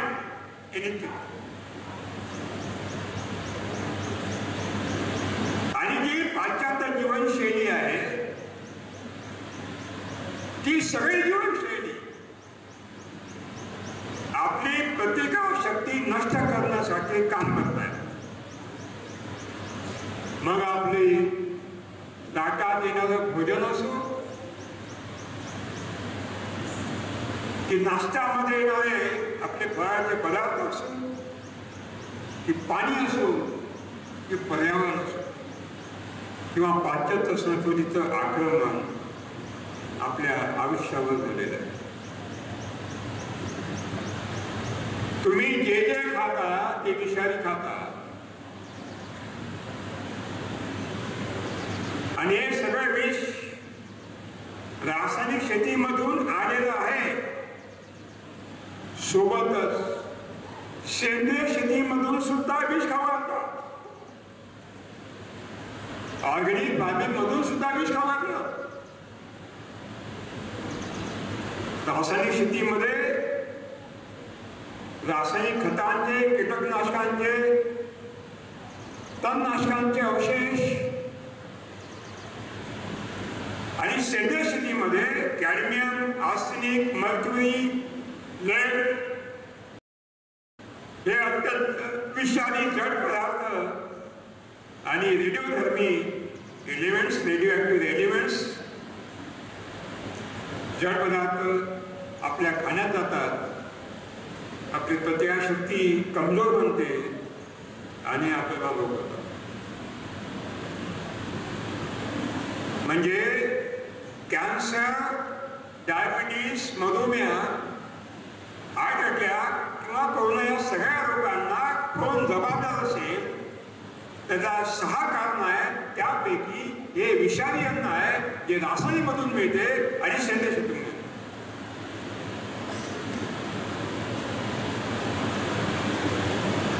योगा केल्याने माणूस रोगमुक्त होतो हे सगळं खोटं आहे. कारण योग धारणा करणारे कोरोनानं मेलेले आहेत. साक्षात रामदेव बाबा बिमारी आजारी पडले आणि म्हणून केवळ योगाने रोगमुक्त होतो ही धारणा डोक्यातून काढून टाका. योगासोबत विषमुक्त अन्न, प्रदूषणमुक्त पाणी, पर्यावरण याची अत्यंत आवश्यकता आहे. अत्यंत. एका बाजूला हा भटकलेला आपला युवा शक्ती बेरोजगार आहे, डिग्री आहे पण नोकरी नाही. दुसऱ्या बाजूनं जो खातोय ते सुद्धा जीवन संपवण्यासाठी पर्याप्त आहे अशा कैची तो सापडले. आणि म्हणून राष्ट्रसंतांच्या ग्रामीण अर्थव्यवस्थेची समृद्धी या विषयाला पुढे न्यायचं असेल तर तुम्हाला या दोन गोष्टी पुढे न्याव्या लागतील. एक, पाश्चात्य जीवनशैलीचा त्याग आणि दोन, रासायनिक शेती आणि सेंद्रिय शेतीचा त्याग. त्याशिवाय अन्य कोणताही पर्याय नाही. मी तुम्हाला विचारतो, इथं शाकाहारी लोक किती आहे? हात वर करा. शाकाहारी कोण आहे? हात वर करा प्लीज, कृपा करा. बर. मांसाहारी किती आहे? हात वर करा. मांसाहारी कोण आहे? इकडे व्यासपीठावर. तुम्ही सगळे खोटे बोलतात. या सभागृहामध्ये एकही शाकाहारी नाही आणि एकही मांसाहारी नाही. तुम्ही मिश्राहारी आहात. लक्षात. शाकाहार म्हणजे वनस्पतीजन्य आहार. शाक म्हणजे भाजी, फळ, फुलं, पानं, कंदमुळी, दाणे हे आपला, त्याला शाकाहार म्हणतात. शाकाहार म्हणजे वनस्पतीपासून मिळणारा आहार. घरात कुठं आहे दादा? दूध हे शाकाहार नाहीये, पण मांसाहार नाहीये. दही तूप हे शाकाहार नाहीये, पण मांसाहार सुद्धा नाहीये. आणि मध सुद्धा शाकाहार नाहीये आणि मांसाहार सुद्धा नाही. कारण गाय, म्हैस हे प्राणी आहे, मधमाशा प्राणी आहेत. आणि म्हणून गायीपासून, म्हशीपासून मिळणारा दूध, दही, तूप हे शाकाहार नाही, हे प्राण्यापासून मिळणारं नाही. मिश्र आणि रोगाचं मूळ आहे फळ्यामृत. हे निवड शाकाहार करून चालणार नाही. तुम्हाला दूध बंद करावं लागेल, दही खाणं बंद करावं लागेल, तूप खाणं बंद करावं लागेल. कारण ते शाकाहार नाही आहे. तुम्ही शाकाहारी असाल तर मांसाहारी तू काय बोलत असतो?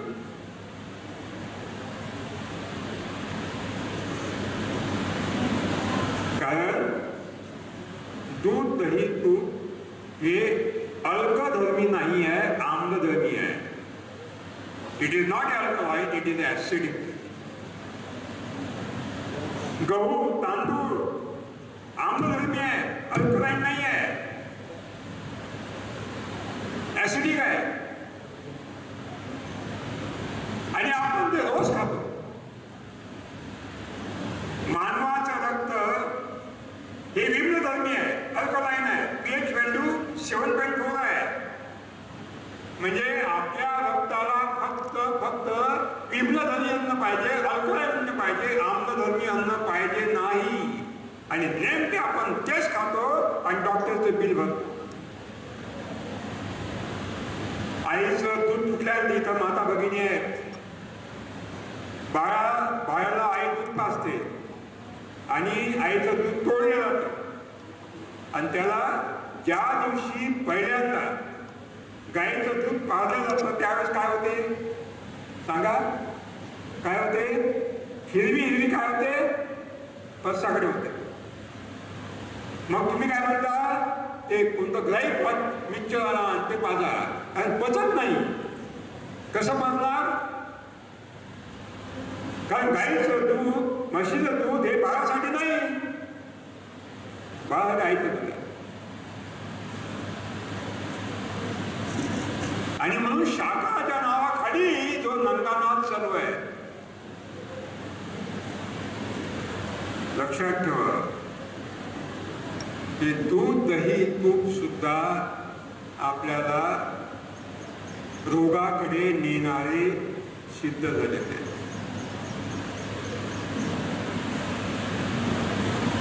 आणि म्हणून ज्वारी, बाजरा आणि मिलेट, रागी, नवणी, कोदो, कुटकी हे सगळे अल्पधर्मी आहे, अल्पदायी नाही. आपल्याला होणारे आजार मल पद्धतीत नव्हता. मल पद्धत फायबर नसल्यामुळे होते. गावामध्ये फायबरचं प्रमाण 1.2% आहे. पांढऱ्या तांदळामध्ये 0.2 आहे. म्हणजे आपण फायबर खातच नाही. दूध दह्यामध्ये फायबर नाही आणि म्हणून पोटाचे आजार होतात. पण ज्वारीमध्ये, बाजरीमध्ये, मिलेटमध्ये, कोदो, कुटकी, मंडवा जे काही आहे, रागी, याच्यामध्ये 8 ते 16% फायबर आहे. पोटातली बिमारी होणार नाही. Detoxification started with the millet. आपल्या शरीरामध्ये जे विष असतात त्या विषाचा निर्विष करत आपण मिलेट खायला जातो. आणि म्हणून मित्रांनो, एवढा मोठा हत्ती अमोघ अव्वल एका झटक्यात एक वृक्ष उघडून टाकू शकतो. तो मांसाहार करत नाही, शुद्ध शाकाहारी आहे आणि कोणतेही काजू बदाम खात नाही, फळं खात नाही, औषध घेत नाही, तरी त्याला कॅन्सरनं मरावं लागत. शुद्ध शाकाहारी विषमुक्त अन्न हे औषध आहे आणि तेच औषध आपल्याला विषमुक्त अन्नाच्या माध्यमातून पोषण मूल्य समृद्ध अन्नाच्या माध्यमातून लोकांना खाऊ घालायचं आहे. पण त्यासाठी शेतीतली समृद्धी यायला पाहिजे. शेतकरी हा कर्जमुक्त झाला पाहिजे. लोकांना विषमुक्त अन्न मिळालं पाहिजे. आणि जेव्हा शेतकरी स्वावलंबी होईल तेव्हा गाव स्वावलंबी होईल आणि गाव स्वावलंबी होईल तेव्हा 6.5 लाख आमचे खेडे स्वावलंबी होतील आणि तेव्हा ते स्वावलंबी बनेल. आणि म्हणून विरुक्क दादा एक नारा मी तुम्हाला देतो आणि मला सुद्धा, की गावातला पैसा गावात, गावातला पैसा गावात, गावातला पैसा शहराकडे जाणार नाही. शहरातला पैसा गावात, गावातला पैसा गावात, गावातला पैसा शहराकडे जाणार नाही. शहरातला पैसा गावात. नंबर 1, गावातला शेतकरी जे काही पिकवेल ते बाजारात विकणार नाही. त्यावर सगळी प्रक्रिया गावात आणि थेट ग्राहकांना विक्री. हे मधातलं जे दलाल आहे बिचोले हे सगळे हटणार. आम्ही घडवलं आहे, आमचे मॉडेल उभे आहेत. तेव्हा शेतकरी स्वावलंबी होईल. शेतकरी स्वावलंबी झाला की गाव स्वावलंबी बनेल, देश स्वावलंबी बनेल. आत्मनिर्भर भारत माने दिल्ली, मुंबई, कोलकाता आत्मनिर्भर नाही आहे. आत्मनिर्भर भारत माने 6.5 लाख गांव आत्मनिर्भर, तब देश बनेगा. आणि त्यासाठी मी विनंती करतो, इथे बसलेली आमची राष्ट्रसंतांची जी मंडळी आहे, देवकर दादा, आपण एक असा प्रोग्राम आखा, एकच गाव दत्तक घ्या, सगळं फोकस त्या गावात. राष्ट्रसंतांच्या स्वप्नाचं गाव तुम्ही एक उभं करा. एक गाव उभं झालं की आपोआप गावं उभं होतात, पण त्यासाठी मात्र तुम्हाला सुरुवात करायची आहे. आणि यामध्ये ढोरे साहेब, आपण विद्यापीठाच्या माध्यमातून त्यांना मदत केली किंवा संयुक्त प्रोग्राम राबवला विद्यार्थ्याच्या माध्यमातून, मला वाटतं ते खूप चांगलं होईल. आणि तेव्हाच आपण या विषयाला न्याय देऊ शकतो. आणि शेवटलं एक 2 मिनिटं मुद्द्यात सांगतो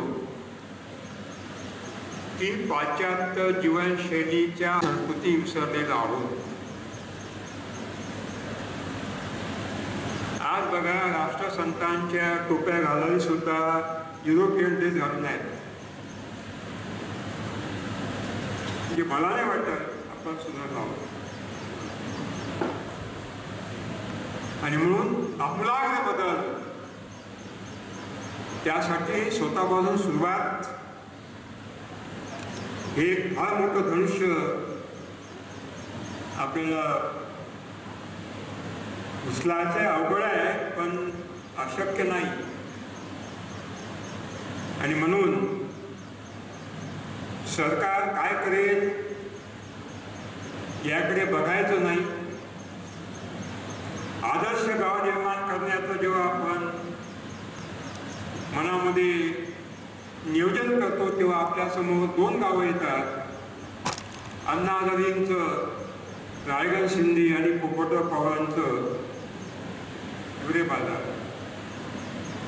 तिसरं गाव नाही झालं, तिसरं गाव नाही. सरकारच्या सगळ्या योजना एकाच गावात, उद्योगांचे CSR फंड एकाच गावात, गावातल्या सडका आधुनिक झाल्या, उत्तम दवाखाने बांधले, उत्तम शाळा बांधल्या, 2 मजली ग्रामपंचायतचं कार्यालय, सगळं काही एकदम सुंदर, पाणी वीज सगळं काही अतिशय सुंदर. कोणासाठी? गावातला तरुण पळून जातो आहे रायगड शिंदेचा. कोणासाठी हा विकास? मला सांगा. कारण तो तोट्यात आहे, शेतकरी हा तोट्यात आहे. आणि त्या गावात रायगड शिंदेमध्ये बाहेरून बी येतं, खतं येतात, औषधं येतात, किराणा माल येतो, कपडे येतात, चपला येतात, औषध येतात, सगळं बाहेरून येतं. आणि गावात ते कोट्यावधी लोक बाहेर जातात. याला आत्मनिर्भर गाव म्हणत नाही, याला आदर्श गाव म्हणत. आणि म्हणून आदर्श गाव जर तुम्हाला उभं करायचं असेल, राष्ट्रसंतांच्या परिकल्पनेमधलं तर एक विचार डोक्यातून काढून टाका की आम्हाला कोणीतरी येईल आणि बाहेरची मदत येईल. अजिबात मिळणार नाही. आणि मदत मिळाली तर त्यांच्या अटी आपल्याला स्वीकार करता येणाऱ्या. आणि म्हणून कोणतीही बाहेरची आर्थिक मदत न घेता जर आपण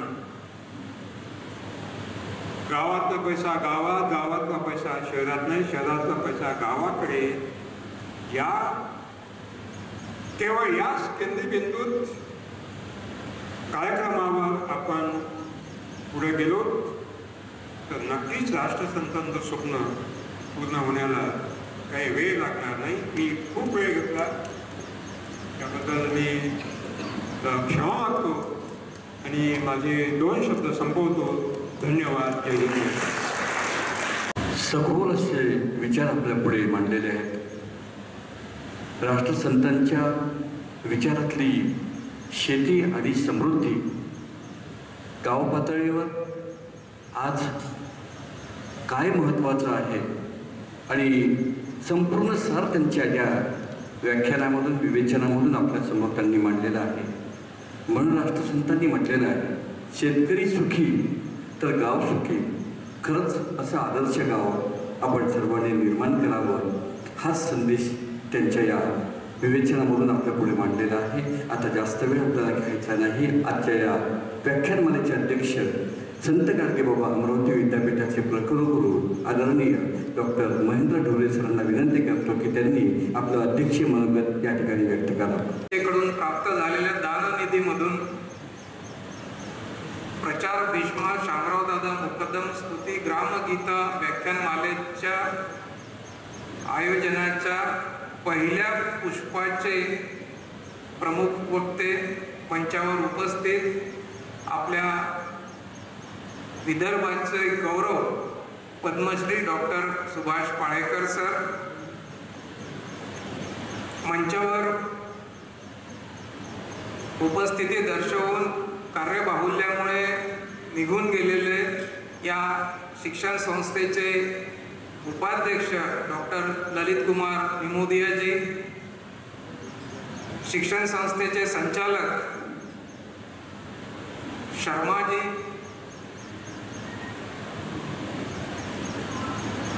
प्रचार भीष्मा शामरावदादा मुकदम जन्मशताब्दी केंद्रीय समितीचे अध्यक्ष मधुभाऊ घारड, ज्या अमोलकचंद महाविद्यालयामध्ये या व्याख्यानमालेचं हे प्रथम पुष्प गुंफल्या गेलं, त्या महाविद्यालयाचे प्राचार्य आमचे मार्गदर्शक डॉक्टर राम मनोहर मिश्रा सर, संत गाडगेबाबा अमरावती विद्यापीठातले माझे सहकारी डॉक्टर अजय लाड, डॉक्टर विलासराव नांदुरकर आणि या व्याख्यानमालेसाठी प्रामुख्याने उपस्थित असलेले आचार्य हरिभाऊजी वेरुळकर, उपस्थितांमध्ये मुकदम परिवारातील सदस्य, आमचे मार्गदर्शक संत गाडगेबाबा अमरावती विद्यापीठाचे माजी व्यवस्थापन परिषद सदस्य देशमुख सर आणि राष्ट्रसंत तुकडोजी महाराजांच्या विचारांचा प्रसार आणि प्रचार करणारे श्री गुरुदेव भक्त, या महाविद्यालयातील सर्व शिक्षक शिक्षकेतर सहकारी वर्ग आणि विद्यार्थी मित्रांनो, सर्वप्रथम मी आपणा सर्वांची माफी मागतो की माझ्यामुळे हा कार्यक्रम जवळपास 45 मिनिटे उशिरा सुरू झाला आणि ओघांनी ज्यांचं आपल्याला प्रमुख मार्गदर्शन ऐकायचं होतं त्या पाळेकर सरांना त्याच्यामुळे कमी वेळ देता आला. त्यांच्या उद्बोधनासाठी त्याबद्दल पाळेकर सरांचे सुद्धा मी खूप खूप माफी मागतो. आजच्या या प्रचार भीष्म शामरावदादा मुकदम ग्रामगीता व्याख्यानमालेच्या निमित्ताने उपस्थित प्रमुख उपस्थितांमध्ये मधुभाऊ घारड यांनी आपल्याला जी पार्श्वभूमी इथे विशद केली त्यामध्ये त्यांनी शामरावदादा मुकदम यांचा आणि राष्ट्रसंत तुकडोजी महाराज यांचा कसा संपर्क आला आणि ते कसे गुरु शिष्य म्हणून समाजापुढे वावरले याचं उदाहरण देऊन सरांनी विश्लेषण केलं. आणि त्यानंतर ज्या शामरावदादांच्या स्मृतिप्रित्यर्थ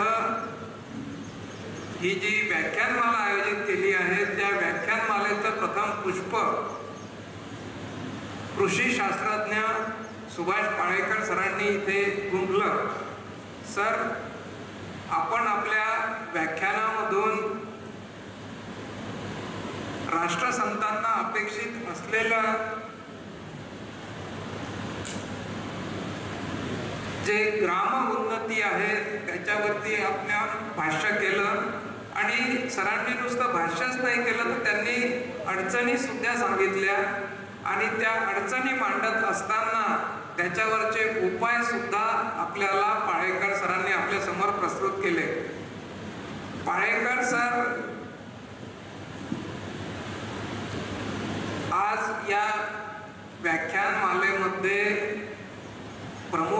म्हणून उपस्थित झाले. त्यांनी त्यांच्या व्यस्त कार्यक्रमातून आपल्याला वेळ दिला त्याबद्दल निश्चितच संत गाडगेबाबा अमरावती विद्यापीठाच्या वतीनं आणि आयोजकांच्या वतीने मी सरांचे खूप खूप धन्यवाद मानतो. सर, आपण आपल्या विवेचनामध्ये सध्याच्या शिक्षण पद्धतीवर बोललात आणि त्याच्यामध्ये आपण हे सुद्धा सांगितलं की पदवी आहे पण नोकरी नाही आहे आणि ही वस्तुस्थिती आहे. आज आपल्या युवा पिढीसमोर खूप मोठं आव्हान आहे आणि त्या आव्हानाला तोंड देण्यासाठीच म्हणून की काय 2020 पासून आपल्या राष्ट्रामध्ये नवीन शैक्षणिक धोरण आपण लागू केलं आणि तुम्हा सर्वांना सांगण्यास आनंद होतो की आपल्या महाराष्ट्रामध्ये नवीन शैक्षणिक धोरणाची अंमलबजावणी चालू सत्रापासून म्हणजे 17-24-25 पासून पदवी स्तरावर आपण सुरू केलेला आहे. याच्या आधी मागच्या सत्रामध्ये 17-23-24 मध्ये पदव्युत्तर स्तरावर आपण नॅशनल एज्युकेशन पॉलिसी लागू केली. आणि सर, तुमची जी खंत आहे की ग्रॅज्युएट झाल्यानंतर त्या युवा शक्तीच्या हाताला काम असलं पाहिजे, त्याची संपूर्ण खबरदारी या नवीन एज्युकेशन पॉलिसीच्या माध्यमातून घेतल्या गेलेली आहे. आणि जे काही क्रेडिट्स तो विद्यार्थी एक पदवीचा विद्यार्थी म्हणून अर्न करणार आहे, त्या क्रेडिट्समध्ये विविधांगी असं शिक्षण त्याला त्याच्यामध्ये दिलं जाणार आहे. मग ते फील्ड वर्क असो, ऑन जॉब ट्रेनिंग असो, स्किल एज्युकेशन असो, व्होकेशनल स्किल एज्युकेशन असो आणि सोबतच भारतीय ज्ञान परंपरेचं सुद्धा ज्ञान त्याला त्याच्यामध्ये दिल्या जाणार आहे. आणि अशी ही सर्वसमावेशक अशी नॅशनल एज्युकेशन पॉलिसी आपण या वर्षीपासून लागू करत आहोत. आणि या निमित्ताने मी माझ्या सर्व शिक्षक सहकाऱ्यांना सुद्धा आवाहन करेन की या नॅशनल एज्युकेशन पॉलिसीचं जे यश आहे ते यश आपल्या हाती आहे. कारण आपण जर त्याचं प्रॉपर इम्प्लिमेंटेशन केलं आणि आपण आपल्या विद्यार्थ्यांना प्रॉपर मार्गदर्शन केलं तर निश्चितच राष्ट्रसंतांना अपेक्षित असलेलं, सुभाष पाळेकर सरांना अपेक्षित असलेला विद्यार्थी येणाऱ्या पिढीमध्ये घडला जाणार आहे आणि त्याच्याच अनुषंगाने समाजाची उन्नती होणार आहे. सर, आपण आपल्या विवेचनात हे सुद्धा सांगितलं की आत्मनिर्भर भारत करत असताना आपल्याला खेडी सुद्धा आत्मनिर्भर बनवावी लागतील आणि त्या अनुषंगाने सरांनी जे काही उपाययोजना सांगितल्या त्या सुद्धा आपण सर्वांनी त्याचा अभ्यास करणे किंवा अंमलबजावणी करणे आपण लागतो. सरांनी म्हटलं की बदल हा आपल्या स्वतःपासूनच झाला पाहिजे. अगदी खरं आहे सर. असं म्हणतात की चॅरिटी बिगिन्स ॲट होम. त्याच्यामुळे जे काही आपल्याला अपेक्षित आहे ते बदल अपेक्षित जर आपल्याला घडवायचे असतील तर आपण स्वतःपासूनच त्याची सुरुवात केली पाहिजे असं माझं सुद्धा वैयक्तिक मत आहे. आजच्या या व्याख्यानमालेच्या निमित्ताने सरांनी जे आपल्याला उद्बोधन केलं त्याबद्दल सर आम्ही सर्वांच्या वतीने आपले खूप खूप धन्यवाद मानतो, आभार मानतो. सोबतच अमोलकचंद महाविद्यालय, या महाविद्यालयाचं प्रशासन, या सर्वांचे सुद्धा आभार मानतो की त्यांनी संत गाडगेबाबा अमरावती विद्यापीठाच्या हाकेला ओ देऊन आजच्या या व्याख्यानमालेचं यशस्वीपणे इथे आयोजन केलं. त्याबद्दल आयोजकांचे सुद्धा आभार मानतो. मित्रांनो, वेळ बराच झाला आहे. पुन्हा आपल्या सर्वांची धन्यवाद मानतो आणि थांबतो. धन्यवाद. टाळ्यामधून स्वागत करावं, अभिनंदन करावं. सरांचं आभार प्रदर्शन झाल्यानंतर मी डॉक्टर सूर्यकांत सर, सर्वप्रथम संत गाडगेबाबा अमरावती विद्यापीठ अमरावती या विद्यापीठाने या यवतमाळ जिल्ह्यात आमच्या महाविद्यालयाची निवड या व्याख्यानमालेसाठी केली. मी संत गाडगेबाबा अमरावती विद्यापीठाचे आभार मानतो. या व्यासपीठावरील सर्व मान्यवर मंडळी, आपण सर्व रसिक श्रोते, आपण वेळातला वेळ काढून या ठिकाणी आला. मी आपणा सर्वांचे आभार मानतो आणि अध्यक्षाच्या परवानगीने हा कार्यक्रम संपला असं जाहीर करतो. धन्यवाद, धन्यवाद, धन्यवाद. आदरणीय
धन्यवाद. आजचा हा व्याख्यानमालेचा कार्यक्रम संपलेला आहे. ज्यांना राष्ट्रसंतांचं साहित्य, वाङ्मय, पुस्तक, ग्रंथ जर पाहिजे